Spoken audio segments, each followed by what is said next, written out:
Hello there. Welcome to Positive Changes, a self-kick podcast. I'm your host, Shelley F. Knight.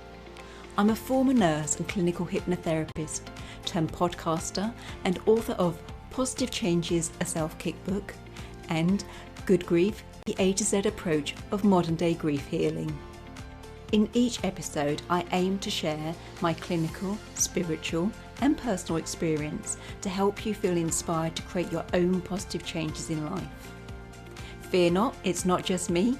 Each week, I will bring on a new guest and they will share their authentic story of positive change and the tools that they used on their journey.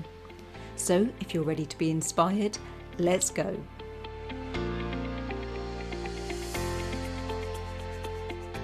This third episode brings you the infectious positivity of Johnny Crowder. Johnny has walked the walk, talked the talk, having lived with anxiety, depression, OCD and schizophrenia, and he has created continual positive change after positive change.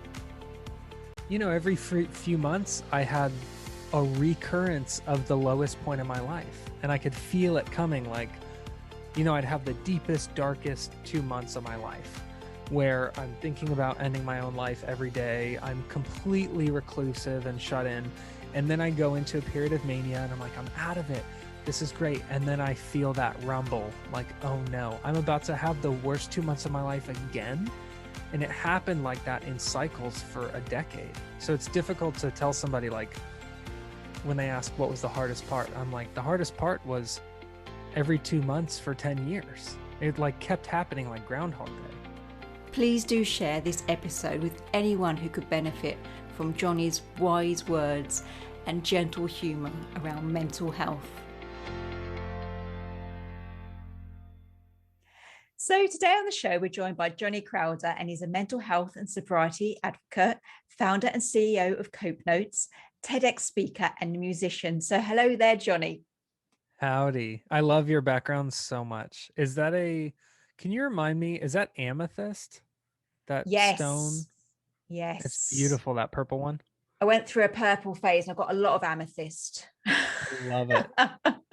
When I was a kid, I always used to wonder what it tasted like when I was like really little, like a toddler, because I would think it would remind me of that rock candy stuff. I've never tasted it. No, it won't be good for your teeth.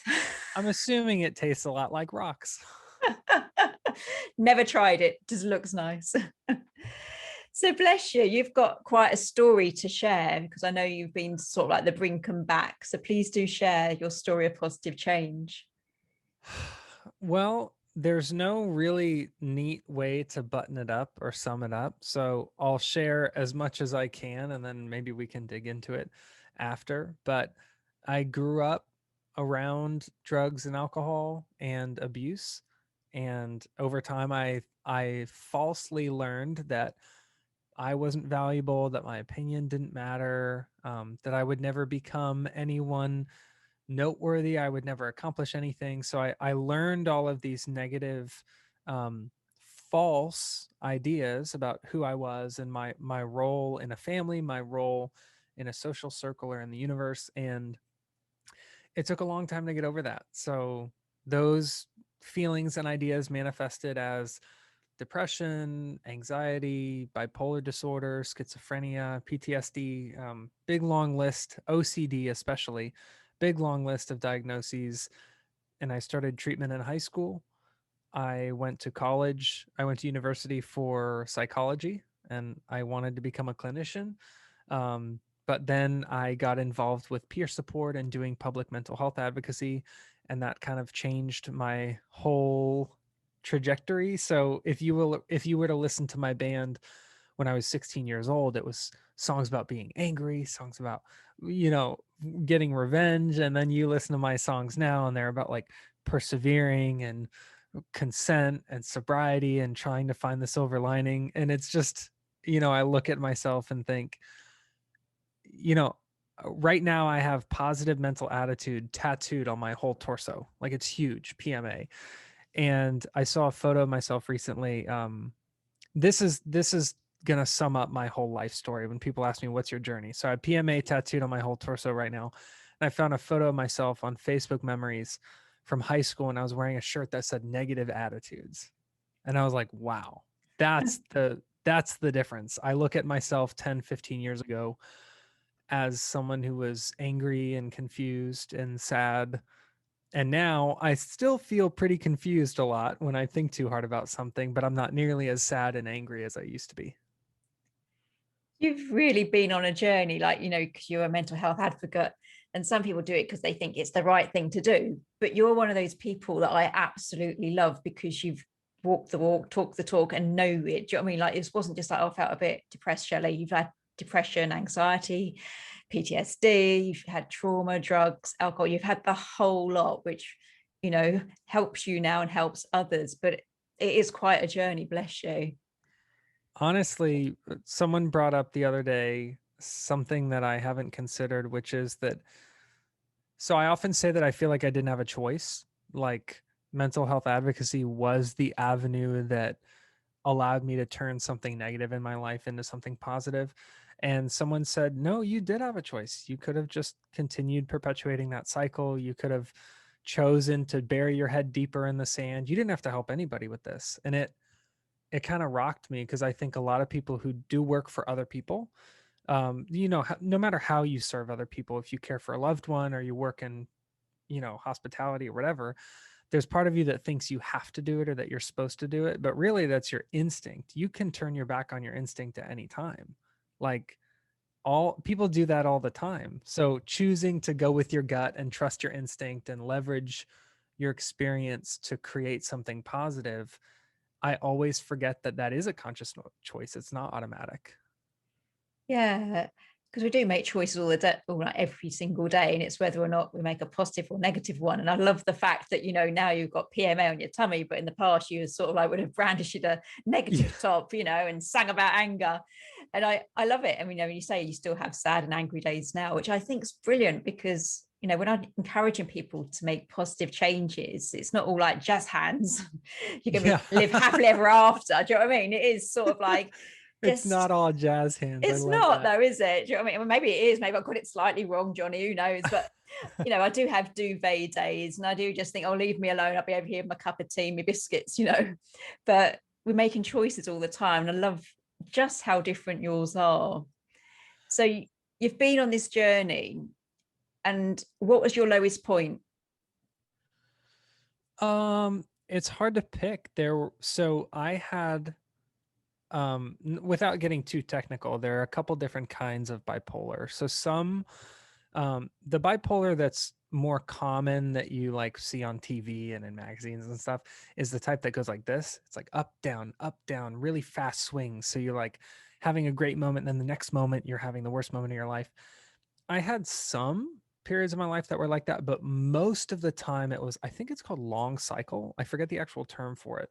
But it's where you'd be really high, like manic, for days or weeks. So you're not really sleeping a lot. You feel like you can conquer the universe, and that you're like, oh, I'm going to invent a new mode of transportation. You stay up real late and you're like working on blueprints and stuff, even though you know nothing about transportation. So I had periods like that, but then I would also have really deep low periods, and those periods sometimes didn't just last days. It was like weeks or months, or even I would be in like a couple year long bout with like a deep dark depression where I'm sleeping literally all day, and then I'm not really exercising, I'm not really eating, or I'm eating way too much, I'm not responding to friends when they try to contact me. And it's so difficult to point a finger at like, oh, that was the lowest part, because to be frank, it was like, every few months I had a recurrence of the lowest point of my life, and I could feel it coming. Like, I'd have the deepest, darkest 2 months of my life where I'm thinking about ending my own life every day. I'm completely reclusive and shut in. And then I go into a period of mania and I'm like, I'm out of it. This is great. And then I feel that rumble like, oh no, I'm about to have the worst 2 months of my life again. And it happened like that in cycles for a decade. So it's difficult to tell somebody, like, when they ask what was the hardest part, I'm like, the hardest part was every 2 months for 10 years. It like kept happening like Groundhog Day. That is just I want to say exhausting. Do you know what I mean? Whether you're up high creating things and think you're absolute genius, or 2 months of absolute lowest, it just sounds exhausting. And when you said decade, I was like, that's one hell of a cycle, isn't it? Yeah. I think, I'm all about positive thinking, but I think even if I was getting those cycles for 10 years, I think I would be at the brink of suicide. Like you said, you went, because you're just thinking, if I make that positive change and I create that marvelous thing, I've got this negative to come. Even though you're trying to make a positive change, you've still got the negative to come. Is Yeah, that, that was something that I would run into, and something that actually, that was one of the factors that contributed to me considering suicide, which is really unfortunate, is that every time I did make progress, so let's say I engaged in a social activity with one of my friends or something, and I'm like, wow, this is really good for me and this is so healthy, and I would like start setting an alarm and waking up at a certain time, or start eating healthier, and I'd be like, yes, this, I'm freaking taking back my life, I'm grabbing my life by the horns.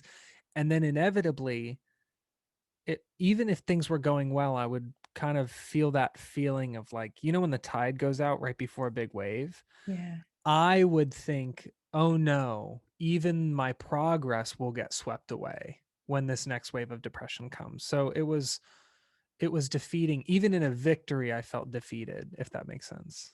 No, absolutely. When you were sharing, I was like, when you're in your positive, you almost got an impending sense of doom almost. Yeah.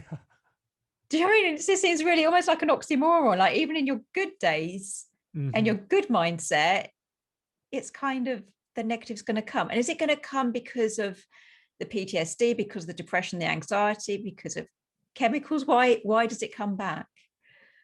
Well, I'd like to think that if I knew for sure, I would stop it. But I think it's kind of everything you said, right? Like, not only do I clearly have chemical imbalances in my brain, like there's a biological component to all of this. That's something that when I was earning my psychology degree, I was blown away by learning, wait a second, there's like a true chemical imbalance. Like we're talking raw science.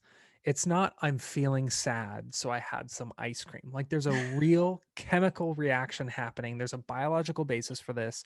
And mental illness runs in my family. So I was learning about how genetics play a factor, and how childhood trauma can play a factor. So not only all of those things, but also as I was in treatment, I would try a new kind of treatment, or I would switch from one therapist to another. I would wean off of one medication and onto another.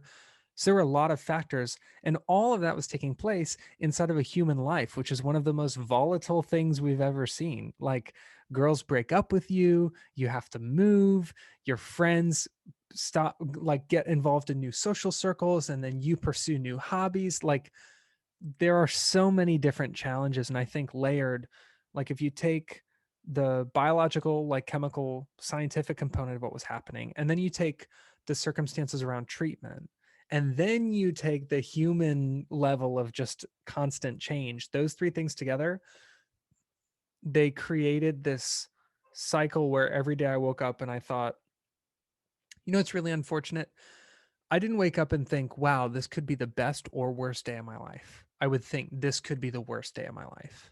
And that's a framing issue that I didn't start working on until much later in life than I should have.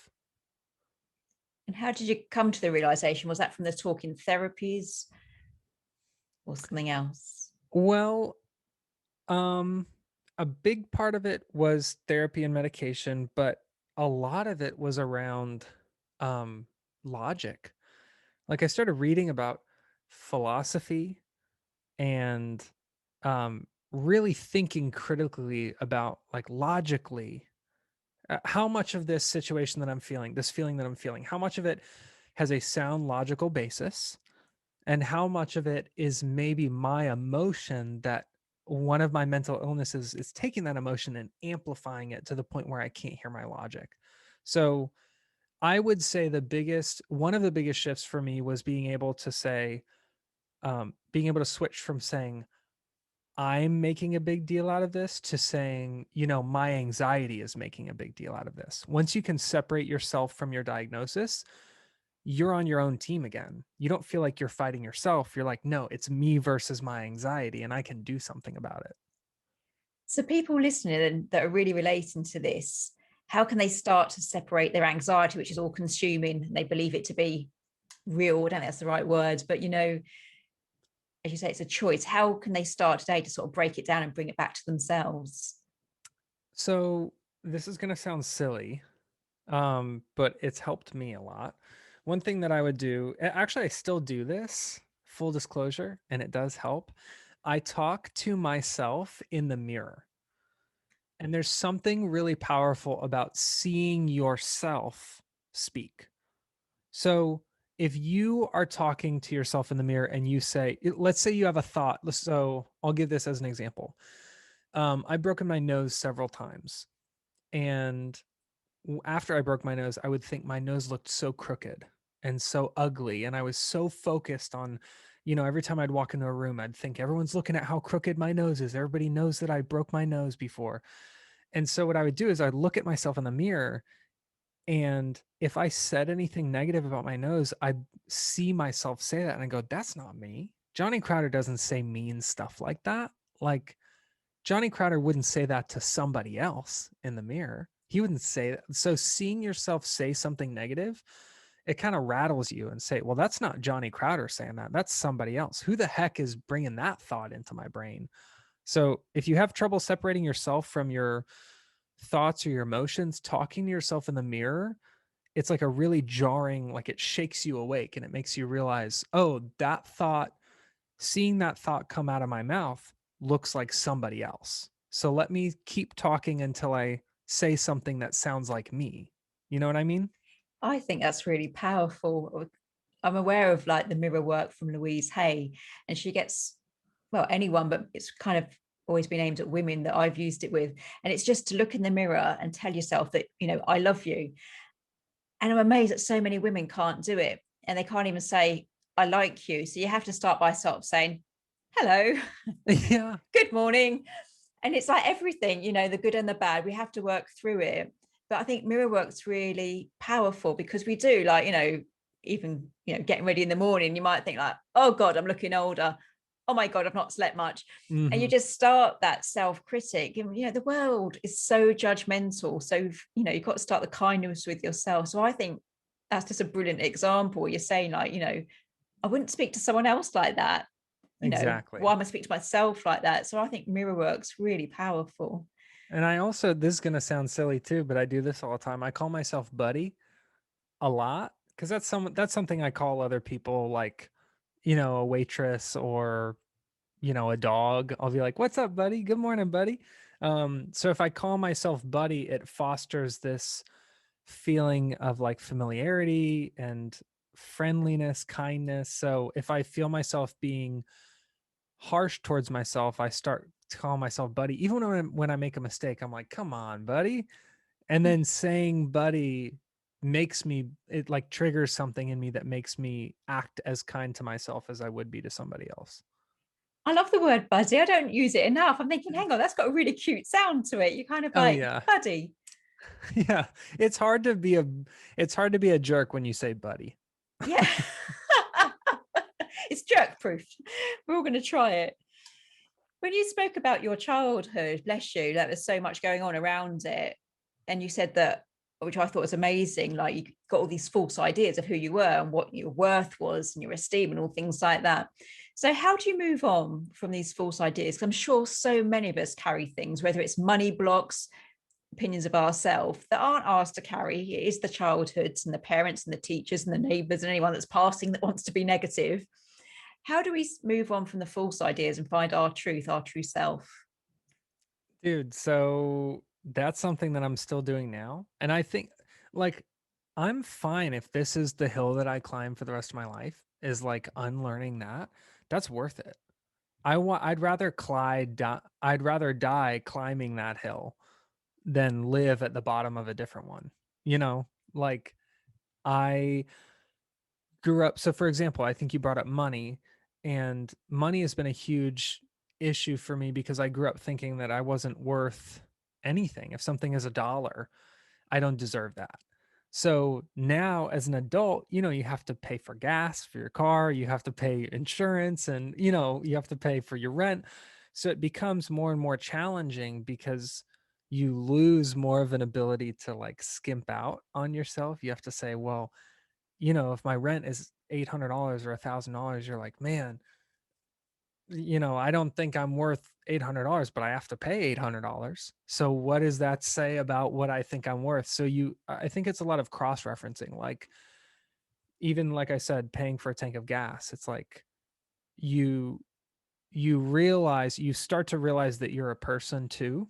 And one thing that helps me a lot, there's another trick that I hope people use, is when I'm in a room, or I don't even have to be in a room, but when I feel myself being like low on my self-worth or low on my self-esteem or thinking that I'm not valuable, um, kind of like feeling subhuman, like less valuable than somebody else, what I'll do is I'll ask myself a very simple question, and it always works. I ask myself, how many people are in this room? And let's say I'm in a room with two other people. I say, how many people are in this room? 1, 2, 3. Yeah. There's 3 people in this room. And being able to answer that shows me that I am at least one person. And if you actually believe, if you go through life believing that you're less than one person, you'll fail every time you try to show yourself what you're worth. But if you constantly check yourself and say, I am at least one person, I am worth one person, there's 3 people in this room, 2 other ones, and then myself. If you view yourself as an equal, it is tremendous what you'll be able to do in the way of providing for yourself, showing yourself kindness, because the idea of buying yourself dinner might seem ridiculous to someone with self-worth issues, but the idea of a human being eating dinner is not ridiculous. So it can kind of help you get over that logical hurdle. I think that's really powerful because, as you say, we do tend to count people, but don't include ourselves. And I think when we do have those really depressing days, we often feel invisible. And it doesn't help if we don't even see ourselves, does it? We're just kind of consolidating the pain that's already there. So I love how you bring that in. And also, because you're saying like I'm one person. And I love that because this has got, this is probably an issue for me, but I can't stand the term. It might be an English thing, but they say my other half. So when you're in a relationship, you'll go, oh, he's my other half. And it's like, you are whole. You were whole before you met them. You'll be whole if they ever leave you. You are not a Yeah, half. So I love that one person. Yeah, that's awesome. absolutely love it. So you've gone through this journey, and as you say, you're on this journey. You'd rather die climbing the mountain than being at the bottom, which I thought was so powerful. I hope it's a song lyric, one of your cup songs. Yeah, I should write that down. You're right. So you've gone through, you've done the talking therapies, you've done the medication. What else have you used? So depends on how nerdy you want to get. I read a lot of books. Obviously, I went to school for psych. So if you have the bandwidth, if you have like, I had a scholarship. So my college was paid for basically by the state. So I was like going to school, and I was like, I might as well learn about psychology because that's what I'm going through. So I would say, for anyone who's going through something similar, I'd encourage you to educate yourself as much as possible. So watching TED Talks about mental health, reading books about mental health, listening to lectures or podcasts, um, really try to understand how the brain works and why stuff is happening the way it's happening in your brain. Because that there's something so empowering about that, where you're like, there's a point when I was younger where I would hallucinate and I would not know what the heck was going on. But when I went to school for abnormal psych, so I was learning about schizophrenia, and I go, wait a second, my brain is just fabricating stimulus. Okay, so this is not a real voice that I am hearing. This is not a real person that I'm seeing right now. And I can tell the difference. Once you feel armed with that, you don't feel crazy. Feeling crazy is when you can't tell if something is real or not. At least in my experience, that's when I felt, quote, crazy. And I'm careful to use that word. But when I felt crazy was when I couldn't tell if a hallucination was real or a hallucination. But when I started being able to say, no, and this is a real hallucination that I used to have, that wolves would be inside of my house, the house that I grew up in. And I would attack it with logic. I would say, now hold on. How would a wolf get inside of my house when it's locked? And let's think about it. Nobody noticed there were multiple wolves in the house. They were so quiet that nobody heard them. And my house isn't that big, so where could they have hidden? And over time, you start attacking it. And that was only because I had done so much reading about my diagnoses that I started feeling like I knew enough to be dangerous. You know what I'm saying? So Yeah. definitely educating myself. And I think also surprisingly, prayer was really big for me. I was so anti-faith my entire life. I thought I knew everything. I thought I was my own God and nobody was smarter than me. Um, and when you think like that, eh, or I'll just say for myself, when I was thinking like that, if you're infallible, then you having a hard time is dangerous for everybody. But if you understand your role, if you have humility, if you understand your limitations, then you having a bad day is okay, because the fate of the universe is not depending on your infallibility. So it's okay to be confused or sad. So I think starting to understand my role and my space, my sphere of influence, really helped me grapple with some of the bigger problems. Because when you are your own God and you have a bad day, that means God's having a bad day. Your whole life is hanging in the balance. But if God is not you, if God is outside of you, then that means that if you're going through something, it doesn't affect the fate of the universe. You know what I'm saying?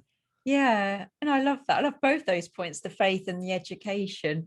I was kind of smiling when you're on about educate yourself, because it takes me back to my nursing days where people are given a diagnosis and they're like, well, just do what you need to do, doctor. And I used to be like, no, educate yourself, learn about Yeah. your condition, make informed choices, decide the right way forward for you. Don't give your power into someone that's not in your body. And it used to really frustrate me. It's probably best I left nursing, really, Johnny. Bit mouthy, do you know what I mean? But I was just sort of like, no, it's your condition, but it's certainly your body where it's all going on. And love it, hate it, but learn about it for sure. Yeah. I mean, like the wolves thing, I thought was brilliant because hallucinations are scary, but if you can like bring it back to you, it's just, well, it's less overwhelming, isn't it? Dude, what sounds so funny to people when because people who don't have schizophrenia, who haven't lived with it, or don't have a friend or family member with it, they have a very different picture of what it looks like. But for me, whenever people ask, what was schizophrenia like, I'd say, look at something in your room. Like right here in my room, I have a printer. Um, and I would say, all you have to do is just wonder whether that printer is actually there or not. And then that's basically what schizophrenia is with everything. So if you hear something or feel something or see something, you always have to wonder whether it's there. And when you really start to wonder, like practically, would a printer be on my desk? Have I used that printer before?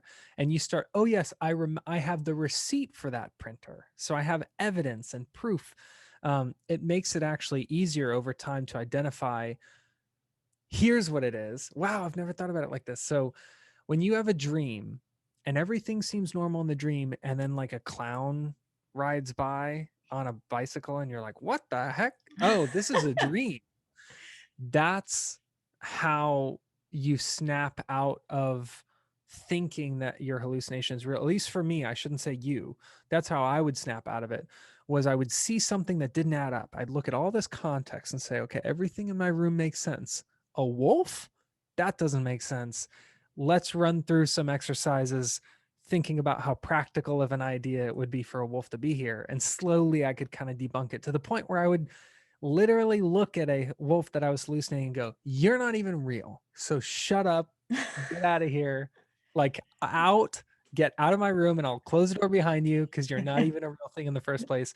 I've had conversations like that. And some people might think that sounds silly, but anyone who's living with a diagnosis right now knows that depression isn't feeling sad and anxiety isn't feeling worried. It's something much more real and much more visceral. And those conversations, while they might sound silly from the outside, are super powerful when you're in the moment. Yeah. And is it right to say that even if you don't have schizophrenia, even when you're in like depression or anxiety, you still have those things that you can't quite tell what's real and what's not? Mm-hmm. Yeah, even the anxiety thing, like let's use the nose example that I mentioned earlier. I walk into a room and you really think 70 people are looking at your nose? 70? You're saying that if we lined all of them up and put them on a lie detector test one after another and said at 7:03 and 24 seconds when Johnny Crowder walked in, did you stop and look at their nose? You're saying that 70 people would say yes, and the lie detector test would show that all 70 people looked at your nose in that exact moment.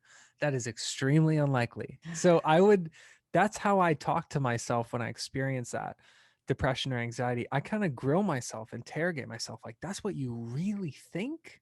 That can't be what you really think. That's so it is more likely that everybody sneezed at the exact same moment when you walked in. I love it. I love how you're almost having fun with it. I don't think you probably are. It sounds, like everyday challenge, but when you can turn it around and find some kind of lightness in the dark, I think it's just an amazing tool to have with you. Yeah, sometimes I would say, so this is why it's important to separate yourself from it. Because if you're talking to yourself, it can be tough, but if you do that interrogation on your anxiety and you say, "Okay, anxiety. That's what you really think? That's what you actually really think in your heart of hearts? That can't be real." When you can talk to that thought that way, it creates this kind of it creates this confidence in you that you can always put your diagnosis in its place. Like OCD, for example, I couldn't step on cracks for a long time. I couldn't sit near windows. I couldn't touch doorknobs. There were so many different things that I could and couldn't do.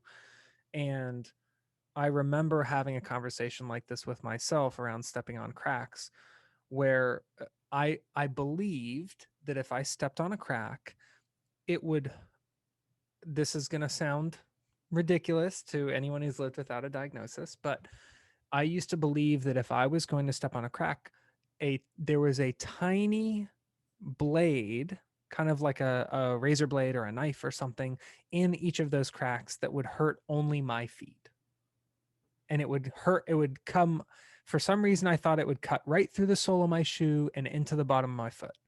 That was a real fear that I had. Now, to you, that obviously sounds really unlikely. Who the heck put those blades there? Why would they not hurt anybody else's feet? There's so many logical questions that you can ask to debunk that.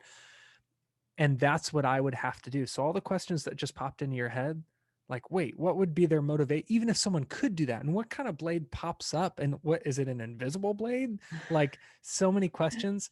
All those questions that popped into your head, I would ask myself. And over time, it became more and more difficult to answer those questions until I could arrive at the realization that it's just simply illogical and impossible for that to be the true case. So I love how you're talking to yourself. Is that a tool you learned from psychology? You don't need to have the psychology degree, like I said, it's just something you learn and it works. I don't, I think I talked to myself my whole life. I remember, honestly, it might be because I was kind of like, I was alone a lot as a kid. Because my brothers were kind of on a team, and then I was kind of the odd man out a lot. So I'd spend a lot of time in my room writing, playing guitar, painting, drawing. So I would spend time in my room talking to myself out loud. And I think it's just something that I slowly started judging myself less and less for.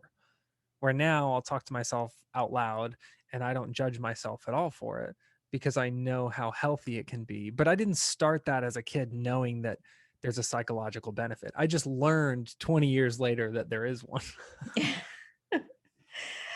So you said it didn't happen like that. You set out talking to yourself. It's not the realization later came to, but you had mentioned like painting and drawing and music. And you also mentioned like the tools you've used to get to where you are now, and that's the creative process. So you're always doing things before you knew, like the self-talk and the creative processes. And here you are, like, decades later, and there's your kind of healing tools, which I love. Yeah, I picture it like, you know how if your body, if you have a craving for red meat, that your body might be low in iron? Yeah. Sometimes I think that that's how creativity came into my life. Like my body, my mind, my soul, my spirit, my heart, I really needed some sort of outlet. But I didn't know that. I was just like, I really want to draw. I really want to paint. Much like when your body really needs iron, you might be like, well, I could go for a steak right now. It feels like it's just a desire, but deeper down, there's a need. There's a physiological need that needs to be met. I love that, because I always think, we're always looking externally for answers, but I truly believe that, what we really need is inside us. The answers are within us, but we don't always stop and listen to what it's trying to tell us. We never listen to ourselves. That's why you should talk to yourself, because you never listen to yourself, so you might as well talk. then you might hear what you've been trying to say this whole time. Bless you. So you've really worked on yourself, and I love the fact you're a mental health advocate, because this, as I said earlier, like, you've walked the walk and talked the talk. So what is it that people come to you? What's the biggest, say, pain point or the biggest issue that causes mental health nowadays?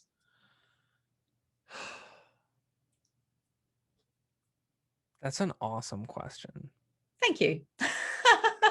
I don't have a data backed answer. I don't have a proven answer, but I'll say that the first thing that comes to mind is social disconnection is probably a pretty big factor here.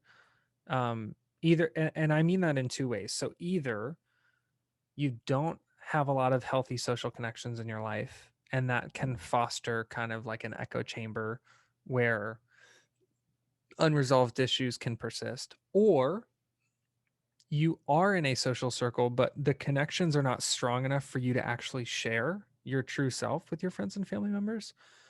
So there's like type A, where you don't have a lot of healthy connections, or there's type B, where you have a lot of connections, but they're not healthy enough for you to be vulnerable and authentic. And then that creates the echo chamber. So I'd say ultimately it's this feeling that if people actually knew who we really were, they wouldn't like us anymore. And then that turns, something. I'm trying to think of a good way to word it. I mean, picture like a an air filtration system. Like dirty air comes in, gets filtered, and then gets popped out the other side. But if you feel like people won't like the air that comes out, then you like turn that little faucet, and now the dirty air is the clean air, is the dirty air, is the clean air, is the dirty air, and you kind of like close this system to where it's all dirty air. I feel like that's what people do. We think, oh, the clean air that comes out of my system won't be clean enough for somebody else, so I'll just keep it inside my little system. And I don't know if that's a great analogy, but I know that if you close yourself off from other people and you convince yourself that that's not a big deal, it probably is, and it's contributing to, it's likely contributing to some of your mental and emotional health concerns. That would explain a lot, because my background is nursing. I worked a lot in end of life, and there was like 5 repeating life lessons I used to see. And one was connect to something bigger than yourself. So it's like, whether that is like your family or feeling of service in community, or like yourself, like finding faith and a spiritual aspect in your life. And it was always the key thing, this was the words from the dying. These were people that found it all too late, but it is connection, as you say. But if the connection is weak, it doesn't work, does it? And that's the same if it's your mobile phone, you're trying to charge it and the connection's not strong. But if we're with people and we're not connecting, then we're not really living, we're just existing.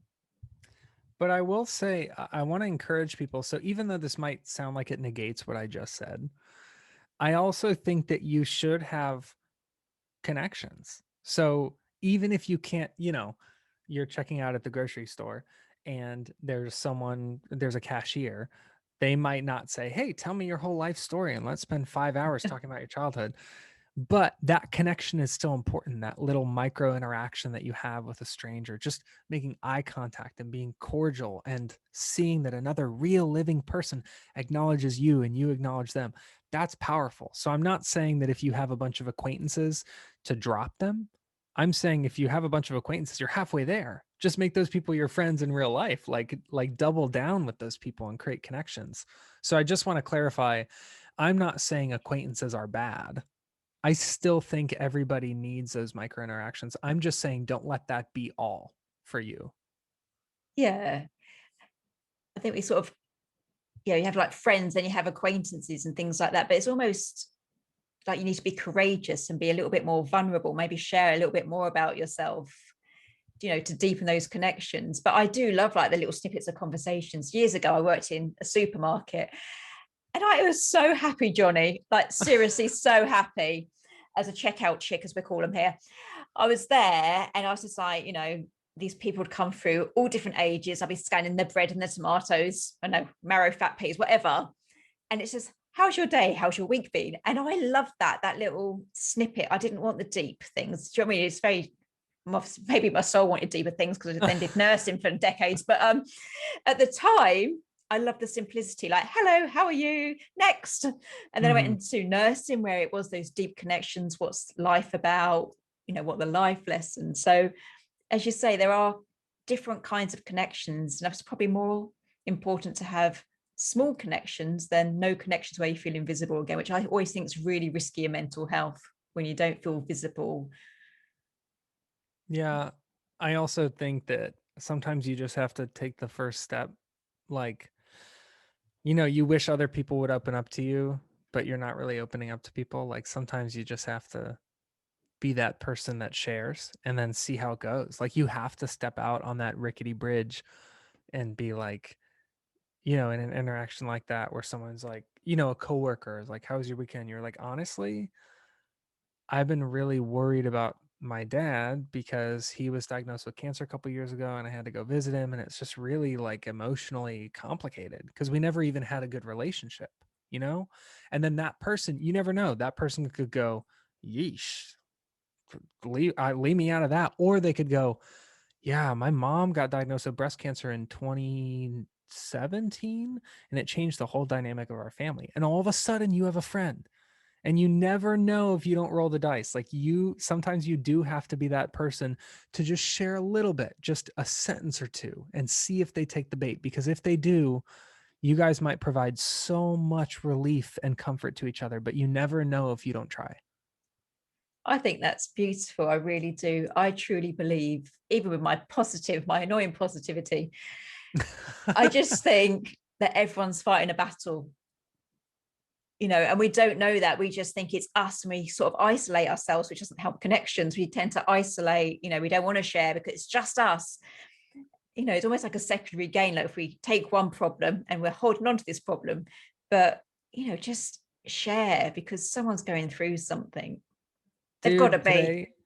today you're totally calling me out right now. So earlier today, I went to a car meet, which is basically where a bunch of people with fancy cars like supercars and hypercars, sports cars, all these people go and park in a parking lot and they like clean their cars and then they're all shiny and everyone's walking around taking pictures. And I love it because it's one of the only COVID friendly things that you can do in America right now because it's all outside and everyone's far apart and it's kind of like being in a car museum, only it's outside in a huge parking lot. And I saw this guy drive by. Oh, it's a British car. It's the McLaren 720S. Well, It's that's just posh, isn't it? That is. yeah, it's one of my favorite, and it's hundreds of thousands of dollars. And this thing was brand new, bright orange and black, carbon fiber, everything top down. And this guy drives by in this car with a big shiny gold watch, and he was super handsome, designer sunglasses, and he must have been like 40 something. I thought in my head, that guy must have no problems in his whole life. He must be just in this perfect stasis where he's got it figured out. And then I thought, what an ugly, awful thought that I had to think that there's someone on this planet that doesn't have problems. Like that is such a lonely, sad, frustrated thought that popped into my head. And I go, no, everybody on this planet is either coming out of something difficult, they're in the middle of something difficult, or they're about to go into something difficult. So we all know that life is difficult. So just because someone has more money than you, or you think is better looking than you, with which I always think is up for debate because that's such a subjective measure, but just because someone is different than you doesn't mean that they have a perfect life, because there's no such thing. And I just caught myself when I thought that, and I thought, next time I see a guy, I want to talk to him, and I want to see if I can provide some sort of relief to him and maybe learn something in return, because there is no person who's perfect, and I need to get over that prejudice in myself where I look at other people and think I've had it worse, you know? Yeah, and people do judge. I mean, we have 4 children, but I've had horrific fertility journey, absolutely horrific. And I speak quite open about it now, but I still get triggered. And this is life. Do you know what I mean? Like, our family's complete. We completed 6 years ago, but we lost more children than what we have. It's been, a real battle. But people still say to me, like, well, it's okay for you because you've got 4 children. You don't know what I'm going through. And I'm like, Mm, and it wow. still triggers me. And I think I've healed because my family's complete. But as you said, if you're not in it now, you've been through it, or it's coming, and we shouldn't judge others because it just hurts everyone's story, doesn't it? It kind of dampens it down. And it's sad for the person who said that to you. It's sad for them because they put themselves in a silo. They think, oh, you have it figured out. I'm the one who's hurting. And that's what I thought when I see this gentleman drive by. I think, oh, you have a perfect life. I'm the one who's going through something. And that's sad because I made myself alone. And the woman who said that to you made herself alone. She didn't have to. Like, if we just would be open and listen and not judge, we'd find out that we're not in this alone, that there are tons of people who would be able to relate to us, but we don't allow that. We put up a wall because we're afraid that someone won't be able to relate, without asking, can you relate to that? Do you kind of know what I'm talking about? And allowing the other person to rise to the occasion. Yeah, and I think we are all so connected, and yes, kind of in a spiritual oneness, but also, like, when you have loss, my second book's called Good Grief, and it's about loss, but it's not just like a loved one dying. It's what I call mini deaths. So if you've lost your job or finances, your Mm, purpose in life, even if your dreams have fallen apart, it's a loss. And in that loss, we're all connected. We're no different, really. Do you know what I mean? We're all born into the world. We're all going out the same exit door, to put I it like that. nicely. I like It that. doesn't matter how much money you make, how much you hurt in the middle. We're all going to go out the same way. We're all going to die. But we all hurt. We all experience loss. And I think we need to be kinder to ourselves, kinder to each other. I really do. 100%. Yeah. So, as we say, that everyone's going through a battle, or they're still healing from a past battle. You've gone through so much. So what one thing could people do today? What one positive change could they create today? So I've prefaced a lot of things that I've said in this interview so far with, this might sound silly, but so I'm going to do it again one last time. This might sound silly, but start walking. It sounds way too simple. It sounds totally unrelated, but I am telling you firsthand, if you can just walk with a sense of purpose, you walk to get the mail, you walk around. I walk around the inside of my house during COVID. I have a 900 square foot apartment, half of which I can't even walk into because it's not mine. So if I have maybe 400 or 500 square feet that's shared, like my bedroom, the living room, kitchen, bathroom, and I'll just walk around, or I'll walk behind my house, or I'll walk down the street. I'm telling you, if you can get more oxygen to your brain, you will process information better. You will make better decisions.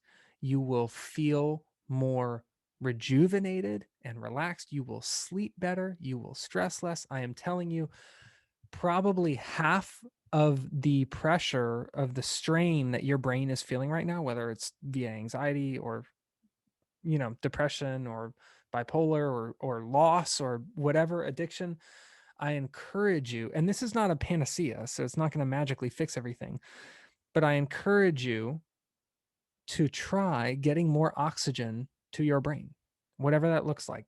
Stretching is another good one, but I'm a big fan of walking because it feels, if you're trying to process something really complicated psychologically and you're not giving your brain a lot of oxygen, it's kind of like trying to climb Mount Everest on an empty stomach. Like, you need fuel. Your brain needs oxygen. So I don't even know. I'm sure there's a doctor listening right now who's like, that's not how your brain works. I don't care. Okay. I'm not a doctor. You're the doctor. You come on here and correct me. I'm sure there's something scientifically incorrect with what I just said, but I'm telling you empirically, when COVID hit, I started walking a lot because obviously you can't, the basketball courts were shut down. So I couldn't go there, couldn't go to the gym. So I just started walking. And I'm telling you, when I feel that my brain is getting more oxygen, I can process what I'm going through more efficiently. I make more sound decisions. So I encourage you, if you are listening to this and you don't know what first step to take and you need something easy and simple that you can implement immediately, just walk more. Give your brain more oxygen. I love that. And if the doctor wants to disagree, I'm going to disagree with him. I'm just like, yes, what Johnny said, yes.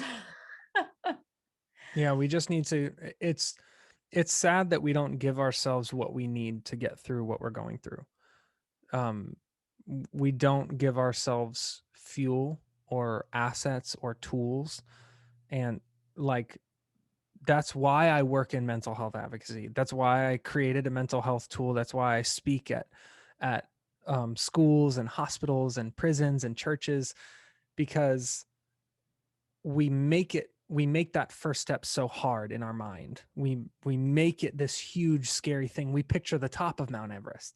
And we're like, how the heck am I ever going to get there? And I'm like, don't freaking worry about that right now. Like, don't put on your boots. I'm here to help you learn how to tie your boots, because that's a big deal. You have to do that before you even start climbing the mountain anyway. The first step is a lot of people say the first step is the hardest. And I think that statement is only true if we make it true. Wow. I'm just like, yes, because I've always say about when people create positive changes, like say they're unhappy with the way they look, it's not about the end result. It's like, what can you do today? And it is just that. And if people are saying, what can I do? It is just that first step. But I love the fact, I tried to say take that first step, but you said, it's only hard if you make it hard. And I'm just like, I've never thought of it like that. I just think, take the step. Do you know what I mean? I'm just like, dude, there's merit to all of these different perspectives, and honestly, I disagree with myself all the time. Like, on Monday, I'll be like, the first step is the hardest, and you got to just talk yourself into it, pull yourself up by your bootstraps. And on Wednesday, I'm like, how can you pull yourself up by your bootstraps? Like, that's physically impossible. And then by Friday, I'm like, well, the important part is just getting your boots on. That's what we should really be focusing on. What first step is the wrong question to take? The first question is, where are my boots? yeah. That is the first most important question. Otherwise, it doesn't matter where you're headed, because you won't be equipped. Yeah, I absolutely love it. I mean, I know you've said throughout the interview about, this sounds silly, but I actually think it sounded so powerful. And I'd use this word. I never know it's a real word or not, Johnny. I think it's doable. And I don't know if doable is a word, but we're going to use it today. Is it? Yeah. If it's not doable, not a real word, it will be by Wednesday. So we'll get it published. Johnny Crowder, you've been an absolute pleasure. I honestly think this is going to resonate with so many people. I just love your honesty, the way you talk to yourself, the mirror work, the way you can sort of contradict yourself. I just think you're an absolute legend. I truly do. That's so awesome. Thank you for the kind words. And last thing I want to say, plug myself quickly. I'm in a metal band called Prison. So if you like rock or metal, The band is called Prison. We have a record called Still Alive. So if you're on Spotify or Apple Music or YouTube, I'm sure you could find it. I run a mental health resource called Cope Notes. So if you want to use a daily mental health support resource, it's all via text message. You can go to copenotes.com and learn about that. I have a TED Talk that you can just look up on YouTube. If you search Johnny Crowder TED Talk, I'm sure you'll find it. And the last thing I want to say is if you need to get in touch with me about something, I encourage you, there's a contact form on the Cope Notes website. So if you're like, oh, I need to ask him something, or, I need to get in touch with him or whatever, if you go to copenotes.com and scroll to the bottom, there's a contact button, and that's how you can get in touch with me. And those are all my plugs. That's brilliant. Actually, there's another one. Go on. You know what I should say, because this is a podcast. The last thing I should say is there is a Cope Notes podcast. So wherever you're listening to this, you can look up the Cope Notes podcast and find our show. And we talk about mental health and how people manage stress and pressure, how to be vulnerable, all sorts of cool stuff. So I encourage you to take a listen. There you go. Just what Johnny said. Johnny, as I said, you're an absolute legend. Thank you so much for being here today. Thank you, my friend. Good to meet you.